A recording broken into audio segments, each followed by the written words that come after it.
جدعان ده اسوأ مطعم سوري تجربه في حياتك. انا غلطان، والله غلطان، مش عارف اقول لكم ايه، بجد بعتذر لكم. النهارده انا هوريكم مكان، عارف لما ببقى مخنوق زهقان قرفان باجي، يعني انا باجي من اكتوبر مخصوص لحد الشيخ زايد عشان اجرب المكان ده. ده يعتبر اجمد مطعم سوري ممكن تشوفه في حياتك. فاحنا طلبنا سندوتش شاورما عادي صاج للمصور، وانا طلبت واحد فتة شاورما ليا. تمام. فهنجرب بس الاول اكلي. الاتنين دول عاملين 225.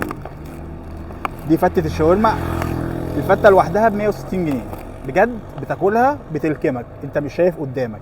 والميزه بقى بيحطوا على الفته كمان من فوق كاجو. ف هو فين الكاجو؟ ايه يا جدعان فين الكاجو ده؟ كان بيحطوا كاجو يعني هم قللوا الكميه ولا ايه؟ ادي 1 2 3 4. فقرب بقى كده مصور. بينزل لك مخلل وبينزل لك صوص، معرفش صوص ايه ده، وبينزل لك الطبق ده. الصوص ده غريب، المفروض بينزل مع الوجبه توميه، بس انا معرفش ايه دي.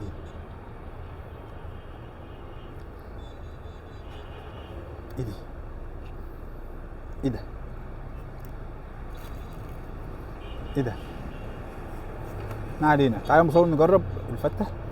بص الفته بيبقى من تحت فيها توميه وفيها عيش محمص والرز البسمتي والفراخ، شاورما فراخ. هي ايه الدنيا مالها النهارده كده؟ في ايه؟ الفراخ ناشفه قوي.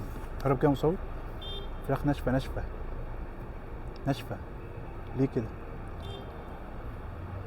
متتبلعش.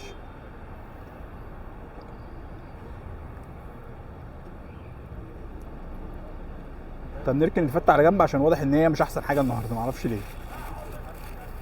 خش على شاورما المصور. معلش يا مصور هنجرب. دي بقى بيجي معاها واحد توميه.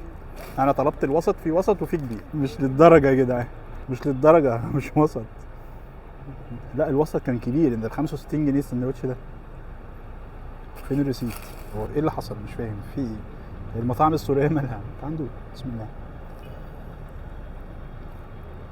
حاسه ان مفيش فيه حشو. هو نسي يحط حشو. هو فين الحشو؟ هو السندوتش جبنه ولا ضفر. شاورما؟ ايه يا جدعان ده في ايه؟ جدعان ده اسوأ مطعم سوري تجربه في حياتك. انا غلطان، والله غلطان، مش عارف اقول لكم ايه، بجد بعتذر لكم.